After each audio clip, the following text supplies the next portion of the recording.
어제 제가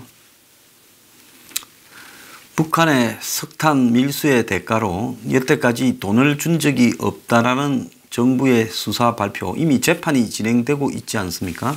그 재판이 진행되고 있는 부분에서 중대한 문제가 있었습니다. 어떤 문제가 있었냐요? 모 기관에서 당시에 북한 동향 보고는 윗선에서 반길 리가 없다라는 분위기가 만연해 있다라고 이렇게 국내 정보 당국에서 이야기가 나왔고, 당시 이 정보는 미국 대사관에서 한국 정부 쪽에 이야기를 했습니다. 청와대가 관세청에 북한 석탄 반입에 연루됐다라는 의혹에 휩싸인 국내 기업 2곳과 금융사 2곳에 함구를 지시했다라는 의혹이 제기됐어요. 그때 한국당의 한 관계자는 관세청 직원을 확인한 결과 국내 기업 및 금융사 등 각기 2곳 총 4곳에 절대 말하지 말라라는 함구령이 내려가 있다라고 이야기를 했고, 이 관계자는 북한산 석탄 반입에 관여한 관세청 실무 직원 2명에게 연락을 취했지만 1명은 휴가 중이었고 1명은 전화기가 꺼져 있어서 국회 조사를 의도적으로 회피했다고 합니다. 자, 이런 정도로 관세청 직원이 조사했을 건데 그 직원들을 국회 조사에 응하지 못하게 했고요.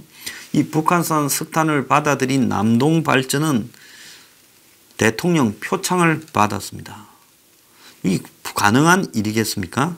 거기에 청와대가 나서서 석탄 사건에 대한 경찰의 내사 중단까지 지시했고요. 이런 희한한 일들이 벌어졌습니다.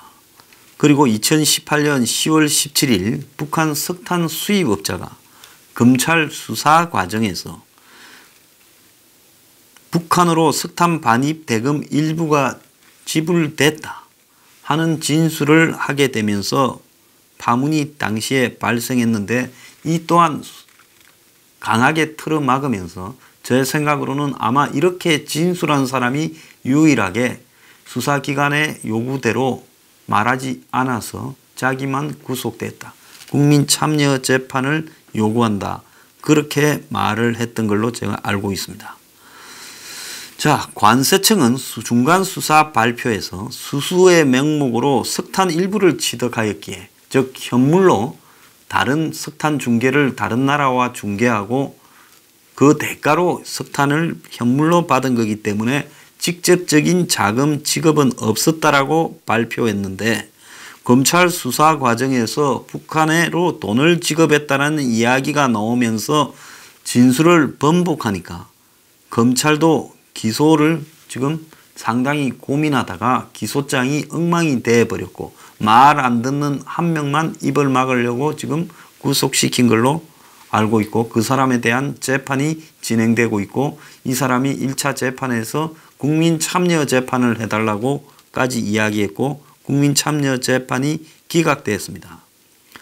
자, 관세청장은 북한산 석탄 대금이 우리 금융기관을 통해 송금된 것이 사실이냐라는 정진석 의원의 질문에 있는 것으로 알고 있다. 관세청장이 북한산 석탄 수입 대금이 한마디로 제3국을 통해 지급된 적이 있느냐 이렇게 물으니까 우리 금융기관을 통해 그런 적이 있는 걸로 알고 있다, 이렇게 답을 했다고 합니다.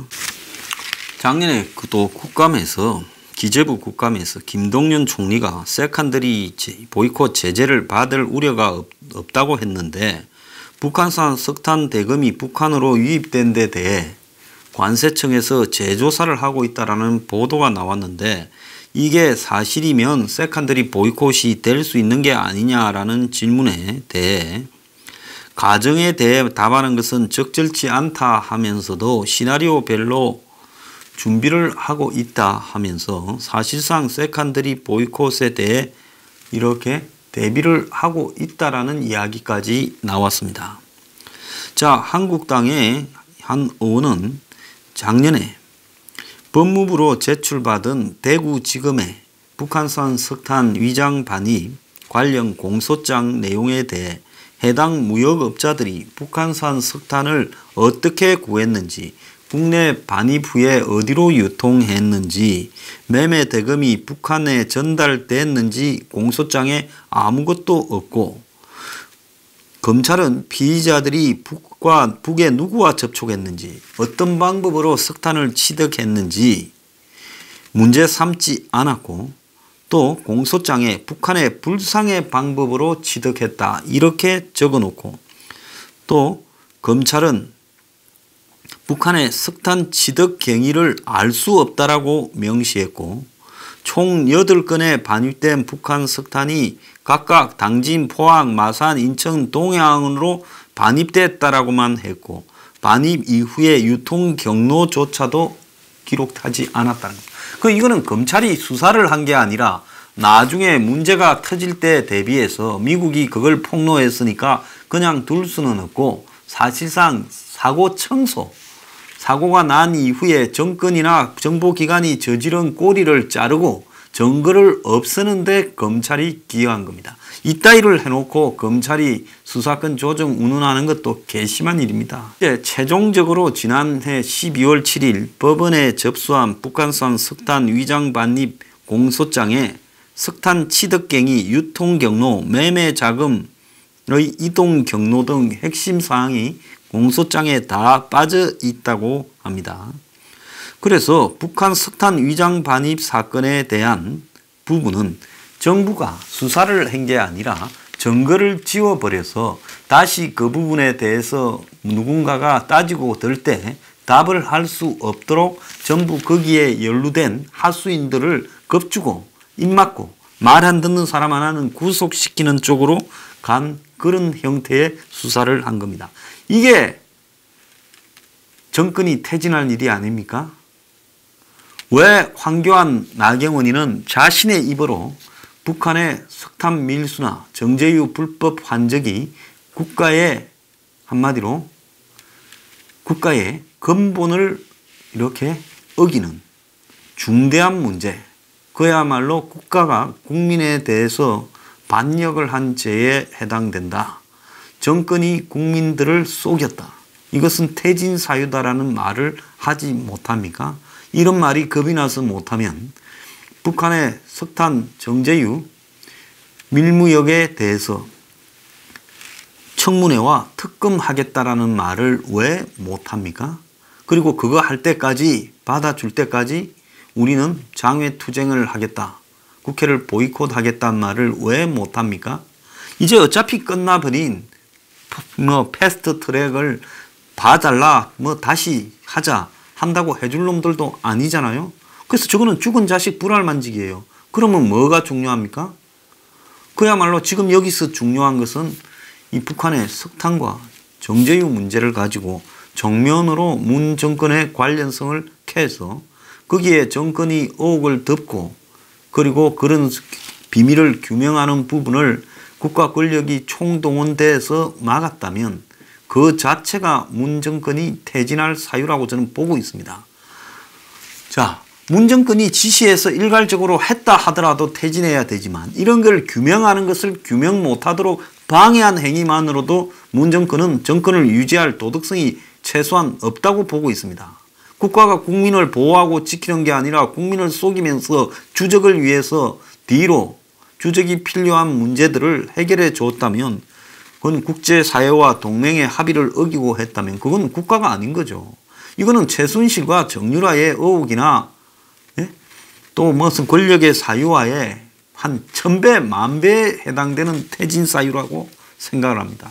작년에 9월 달에 월스트리트 저널이 미국의 경고에도 불구하고 북한 석탄이 남쪽으로 흘러들었다라는 특집 기사를 통해 북한 석탄을 실은 선박이 7차례 한국 항구에 들어왔는데 최초 3차례는 미국 정보기관이 사전에 이렇게 확인해서 한국에 알렸다.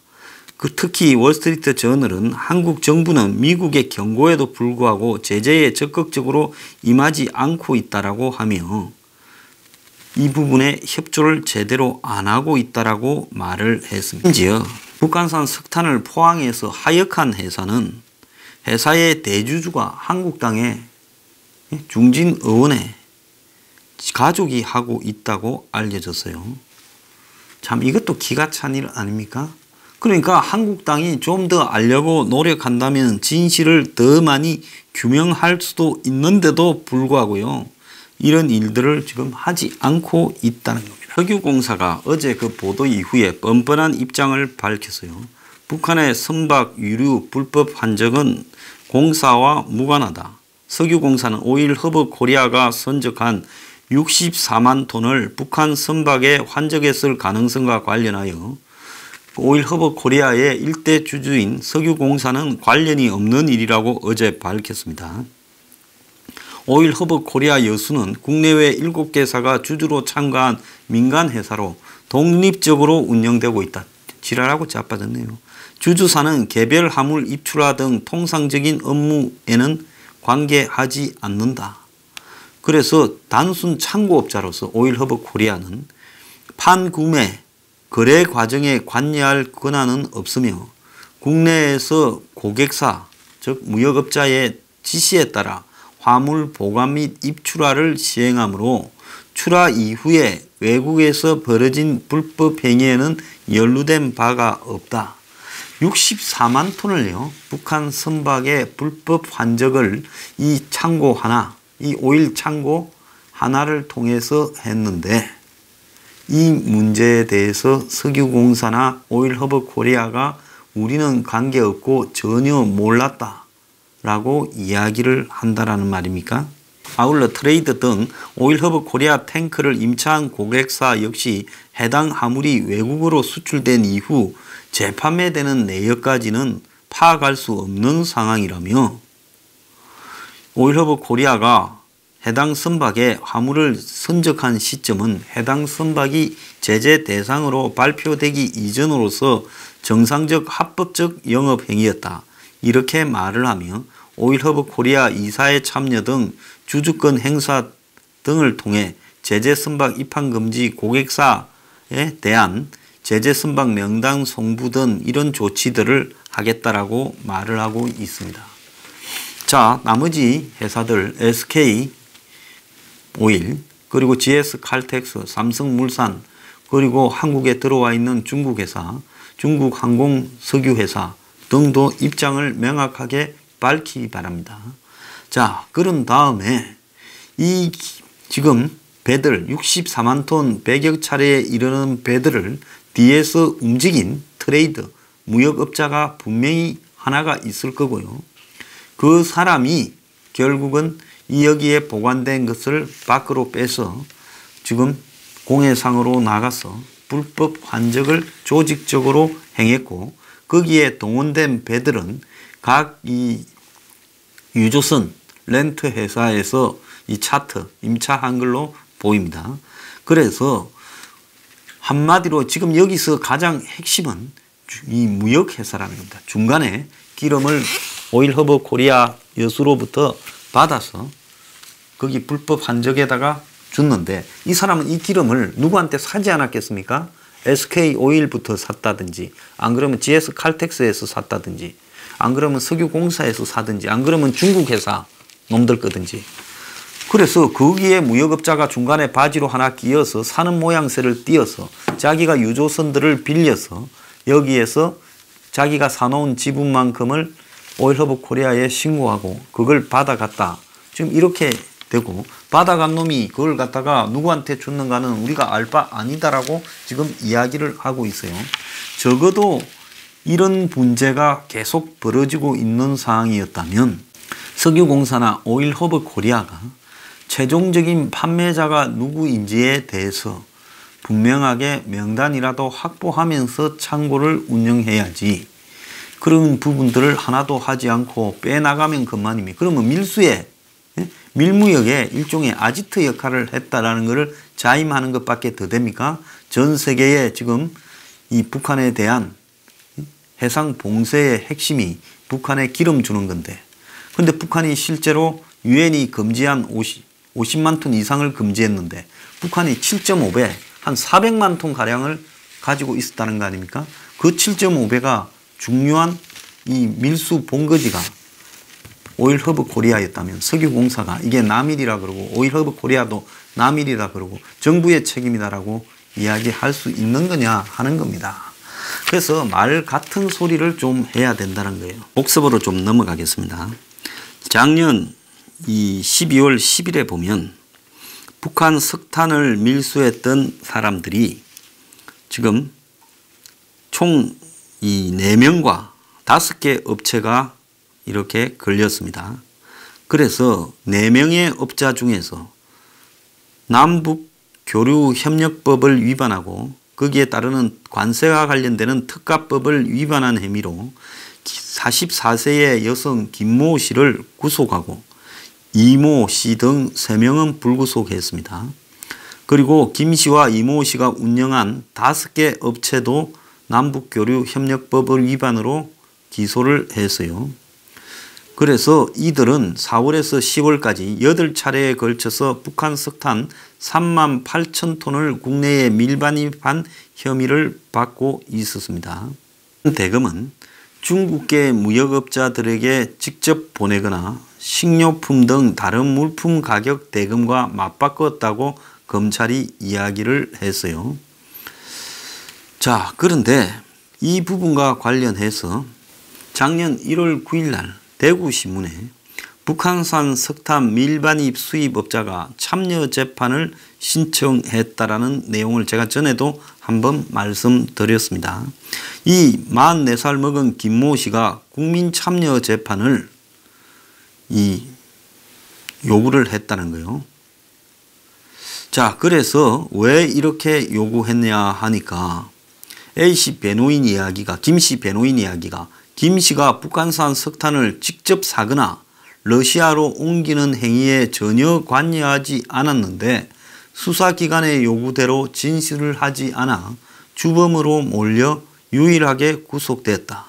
그러면서 김씨가 오랫동안 계속된 수사에 성실히 임했고 핸드폰도 2차례 압수돼 더는 증거를 없애거나 도망칠 우려가 없는 만큼 불구속 상태에서 재판을 받게 해달라.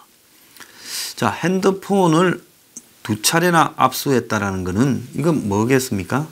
이 사람이 누구 지시를 받고 어떻게 일했다라는 증거를 없애려고 한 거겠죠. 서류는 남기지 않았을 거고 아마 핸드폰으로 녹취를 갖다가 해놨을 가능성이 크다고 봅니다. 이 국민참여재판 신청은 기각된 걸로 제가 듣고 있습니다. 그래서 황교안 나경원이는 지금 얼마나 흔적이 많아요. 이 사람 만나보고 이 사람 변호인 만나보고 부터 시작해서 지금 각각 압력을 받았던 관세청 직원들부터 시작을 해서 지금 석탄과 정제유에 수많은 흔적들이 있습니다.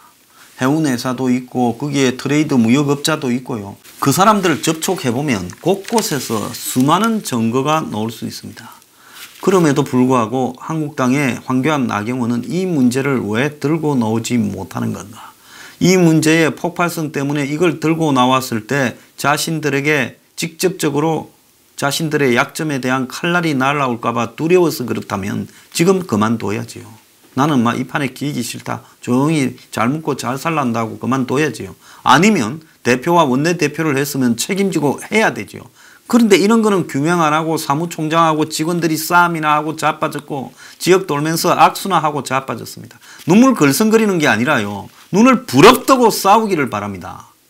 북한 석탄 정제유요. 안 났으면 당신들 났을 때까지 내가 쫓을 겁니다. 안 났으면 그냥 원내대표 하지 마세요.